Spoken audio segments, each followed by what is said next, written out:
Salam sejahtera, terima kasih karena bersama dengan saya di Nazilin Unity Channel. Najib Tun Razak terima berita paling buruk sekali sejak beliau masuk penjara. Ini adalah berita yang paling mengecewakan Najib, pastinya mengecewakan Rosmah Mansur, dan juga pastinya juga mengecewakan seluruh keluarga beliau. Ini apabila diumumkan bahwa Najib gagal dalam penangguhan kekal untuk kes CBT. Kes CBT Najib ini antara kes yang besar melibatkan Najib Tun Razak. Saudara-saudara sekalian, banyak lagi sebenarnya kes-kes Najib yang belum selesai, yang pastinya membuatkan Najib semakin sukar untuk mendapatkan apa yang beliau mahukan, yaitu pembebasan daripada penjara melalui pengampunan ataupun melalui petition. Um, ada beberapa waktu yang lepas ada petition ingin mengeluarkan Najib daripada penjara. Apa keputusannya sudah diketahui sehingga sekarang petition itu belum ada apa-apa berita lagi. Bekas Perdana Menteri Najib Razak hari ini gagal mendapatkan penangguhan kekal atas 6 pertuduhan pecah amanah CBT membabitkan RM6.6 bilion ringgit. Saudara-saudara sekalian, pertuduhan pecah amanah CBT ini bukanlah satu perkara yang biasa. Ini satu dakwaan yang paling luar biasa yang membabitkan jumlah uang yang sangat besar, yaitu 6.6 bilion. Saudara, ini satu jumlah yang banyak dan pastinya kalau digunakan untuk perkara yang lain dan tepat, ia akan membuat impak yang sangat besar. Kegagalan Najib mendapatkan penangguhan ini adalah satu lagi perkara ataupun insiden berita yang memang mengecewakan Najib di penjara. Sebelum itu, pasukan pembelaan Najib telah mengemukakan permohonan tersebut atas alasan pihak pendakwaan gagal menyerahkan beberapa dokumen sulit terkait akta rahsia rasmi kepada mereka. Hakim Mahkamah Tinggi Kuala Lumpur Muhammad Jamil Hussein berkata, keputusan penangguhan kekal hanya terpakai dalam kes di Mahkamah Sivil dan bukannya Mahkamah Jenayah. Jamil kemudian menangguhkan prosiding hari ini buat sementara waktu bagi membolehkan pihak pendakwaan dan pembelaan menyediakan hujahan lanjut sama ada mahkamah boleh mengeluarkan perintah melepas tanpa membebaskan Najib serta bekas setiausaha perbendaharaan Muhammad Irwan Sarigar Abdullah.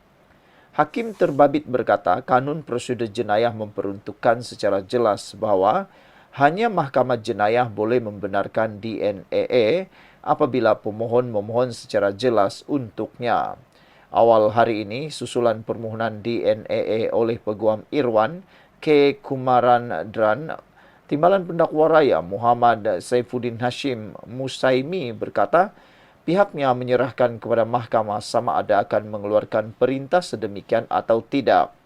Ketua Pasukan Pembelaan Najib Muhammad Safi Abdullah bersama Kumarendran masing-masing memohon penangguhan kekal dan DNA kerana kes itu mengikat Najib dan Irwan sejak 2018. Dokumen sulit yang diingini pasukan pembelaan itu ialah maklumat dari beberapa kementerian termasuk Kementerian Ekonomi, Kementerian Sumber Asli dan Kelestarian Alam Sekitar dan Kementerian Pengangkutan. Perbicaraan kes berkenan pada awalnya dijadualkan bermula pada Jun lalu namun tertunda 3 kali. Sejak itu berikutan pihak pendakwa masih belum dapat dokumen yang didedahkan daripada kementerian. Mengikut OSA, penyahklasifikasian sesuatu dokumen mesti dilakukan oleh kementerian. Justru pihak pendakwaan perlu menunggu pihak terbabit melakukannya terlebih dahulu sebelum ia bertukar tangan. Najib dan Irwan didakwa terkait pembayaran 6.636 juta ataupun 6.636.000. Maafkan saya, jumlahnya bukan 6 juta, 6 bilion.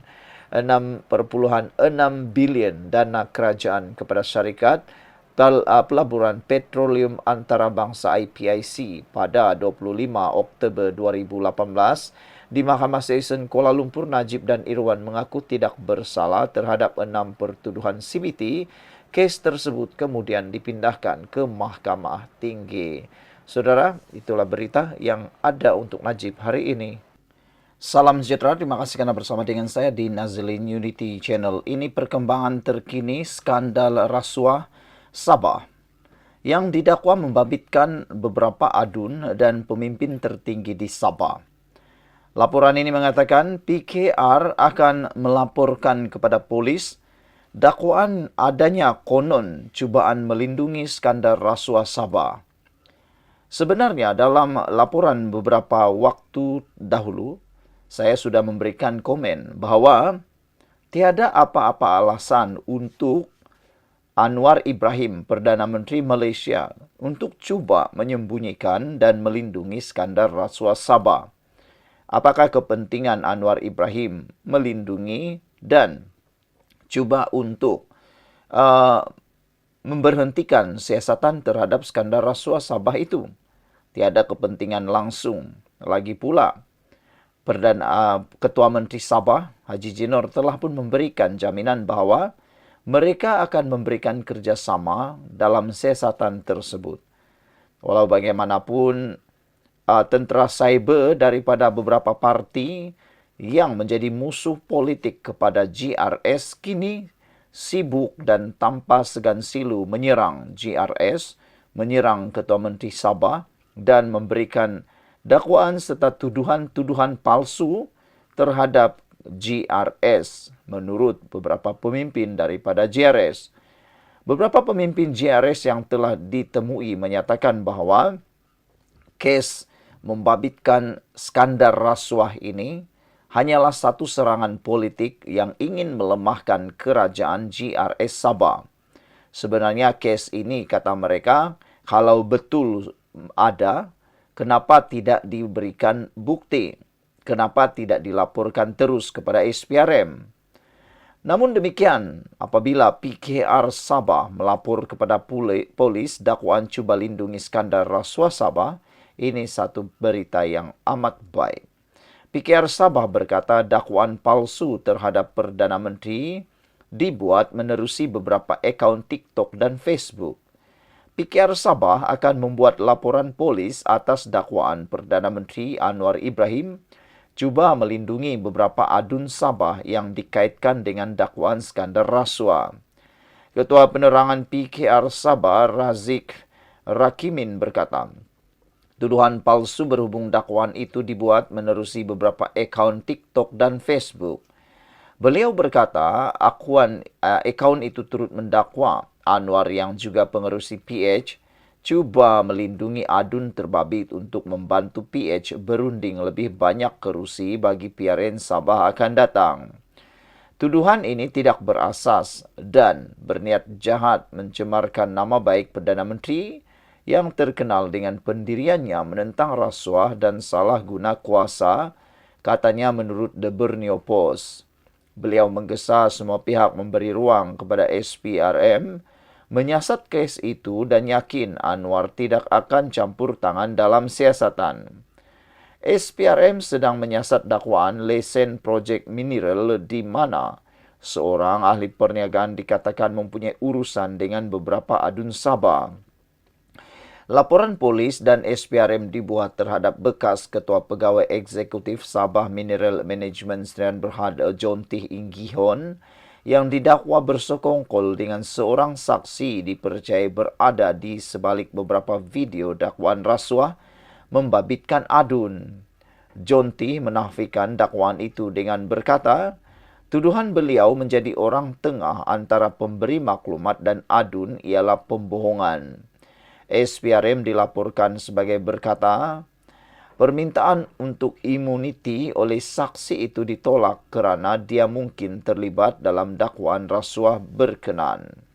Saudara-saudara sekalian, apa yang mengejutkan kita ialah sebenarnya menurut laporan media, si pemberi maklumat telah pun menyatakan sebab beliau menulis surat warka baru-baru ini kepada Agong untuk memohon perlindungan daripada Perdana Menteri dan menarik perhatian Agung supaya Agung turut campur tangan dalam hal itu. Si pemberi maklumat menyatakan beliau terpaksa memberikan rasuah. Jadi bermaksud si pemberi maklumat, pemberi rasuah yang telah pun mengaku memberi rasuah. Jadi sekarang ini, siapa sebenarnya dalang di sebalik semua perkara ini? Karena ada kata, mustahillah pokok bergoyang kalau tiada yang menggoyangkannya. Jadi, saudara, apa pula pendapat Anda untuk isu kali ini?